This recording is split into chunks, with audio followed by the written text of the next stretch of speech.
আমার নাম মোহাম্মদ নীরব বিশ্বাস। দেশের বাইরে আপনার মাগুরা জেলা শ্রীপুর থানা। এটার নাম আপনার সোয়েল কম্প্যাক্টর। এটা আপনার এলজিডির কাজে ব্যবহৃত হয়, রোড কনস্ট্রাকশনের কাজে ব্যবহৃত হয়, আপনার অন্যান্য যাবতীয় মানে এলজিডির যেহেতু পরিমাণ কাজ আছে এইগুলো হয়। তারপরে আপনার অন্য অন্য যে রোড কনস্ট্রাকশনের কাজ, তারপর হাইওয়ের কাজ, 4 line 6 line, underpass, train line, ডাইকের কাজ, ভেরিবাদের কাজ, যাবতীয় কাজে এইগুলো হয়। এগুলো কাজ ভাই কম্প্যাকশন করা, এগুলো যাবতীয় কাজের জন্য লাগবে ইনশাল্লাহ। এটা প্রসেসটা এটা আপনার ফার্স্টে লেভেল পাস দিতে হয়, তারপরে ভাইব্রেট দিলে পরে তারপরে বেড কম্প্যাকশন হবে, বেড কম্প্যাকশন হলে পরে বেড হার্ডি হবে, এই আর কি। আচ্ছা, এটা ধারণ ক্ষমতা আপনার এটা আছে 10 টন। এটা আপনার ভাইব্রেশন দিলে পরে আপনার 18 টন, 16 টন, 20 টন, এক এক সময় এক এক রকম মানে বেড বলে আর কি আপনার কম্প্যাকশন। বেড যদি যত হার্ডি হইব সে তো আপনার কম্প্যাকশন বেশি হইব, আর বেড যত লুজ হইব সে তো কম্প্যাকশন কম হইব। এই গাড়িগুলো আপনার বাইরের থেকে আসে, চায়না বা জাপানি এইগুলো বানায়, এগুলো ট্রান্সপোর্ট করে আমাদের মালিকে আনেছে এইগুলো আর কি, এগুলো বাইরের থেকে আনা। এই গাড়িটা আমি আপনি 2020-এর দিকে ঢোকা, আমি 2.5 বছর মতো হেল্পারি করছি, তারপরে আমি 2.5 বছর 2 বছর মতো চালাচ্ছি। এখন কেউ যদি নতুন করে শিখতে চাইছে তাহলে আমাদের সাথে থাকতে হবে, শিখতে হবে, দেখায় দিতে হবে যে এইভাবে এইভাবে করতে হবে বা এইভাবে মানে সে গাড়ি চালাইলে শিখতে পারলে সে তো ভাও বুঝবে না, কারণ এটা রোডের কাজে আপনার কাজটাকে শিখতে হবে, কাজটা কীভাবে করলে কীভাবে বেডটা কম্প্যাকশন আসে বা কীভাবে আপনার বেডটা টিকবে বা টেস্ট করলে পরে কাজ হইব, মানে আস্তে ধীরে থাকতে থাকতে শিখে যাবে একবারে, মানে অনেক সময় লাগবে আর কি। মানে এটা শিক্ষা পায় নিজের মধ্যে, বুঝছেন? এটা কোনো শিক্ষার কিছু নাই, বা এটা দেখে নিজের মনোযোগ দিয়ে দেখতে হবে বা নিজের মনোযোগ দিয়ে বুঝতে হবে, এই আর কি। পড়াশোনা যেরকম মানুষ মনোযোগ দিয়ে শিখে, এটা মনোযোগ দিয়ে 2 বছর 1 বছর শিখলে পরে বোঝা যাবে ইনশাল্লাহ। এটা নষ্ট হইলে আপনার যাবতীয় যে কাজ বাজ আছে আমরা নিজেরাও করতে পারি, আবার বাইরের থেকে ইলেকট্রিশিয়ান আসে বা সাইড সুইডের থেকে 2-1টা মেকানিক আসে। যেরকম কিছুদিন আগে আপনার নষ্ট হয়েছিল, এই জায়গা থেকে একটা মিস্ত্রি নিয়ে আসছিলাম, সাথে আমি আসছিলাম, দুজন মিলে আর কি করছিলাম।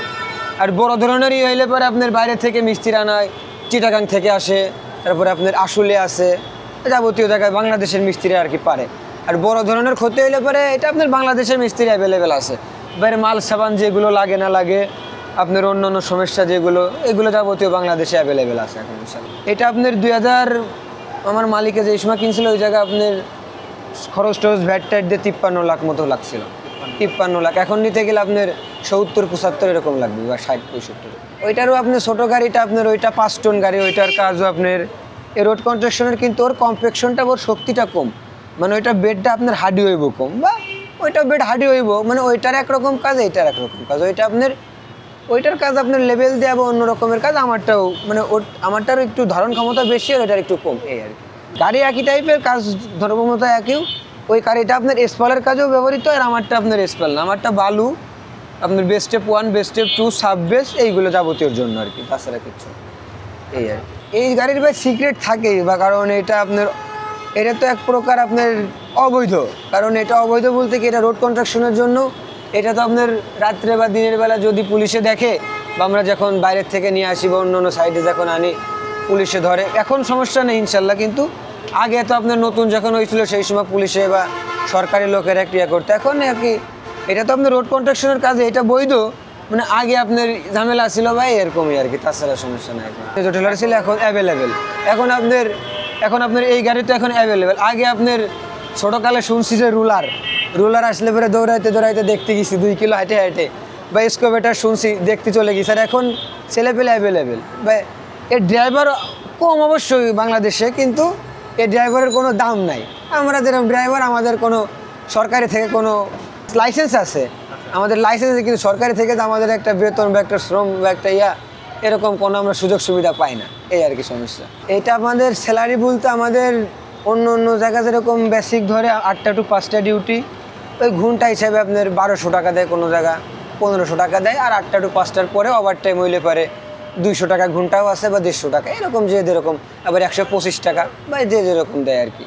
ঢাকা সিটির ভিতরে একটু বেশি, কারণ থাকা খাওয়া সব নিজের, তো এই জন্য আর কি। এই কোম্পানিতে মূলত আমার গাড়ির মালিকের, আমার গাড়ির মালিকের টাঙ্গাইলের গাড়ি, মানে এই কোম্পানি আপনার ভাড়া নিয়ে এসে খাটাচ্ছে আর কি। তাই মানে আমরা ভাড়ায় কাজ করি আর কি, আমাদের গাড়ি মালিকানা এক কোম্পানি আপনার ভাড়ায় নিয়ে এসে কাজ করে, এরকম আর কি, তাছাড়া কিছু। এই ম্যাক্সিমাম গাড়ি সরকারি যেগুলো গাড়ি আছে না, একমাত্র এলজিডির গাড়ি বাদে সবই আপনার সরকারি, মানে মালিকানা।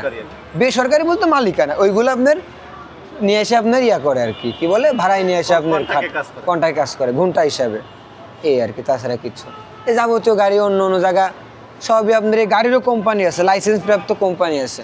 এই মনে করেন যে সব এক একজন মালিকের 100টা 50টা 60টা 20টা 30টা গাড়ি আছে, এরা গাড়ি ওরকম খাটায়, ভাড়ায় খাটায়, এরকমই আর কি, তাছাড়া কিছু না।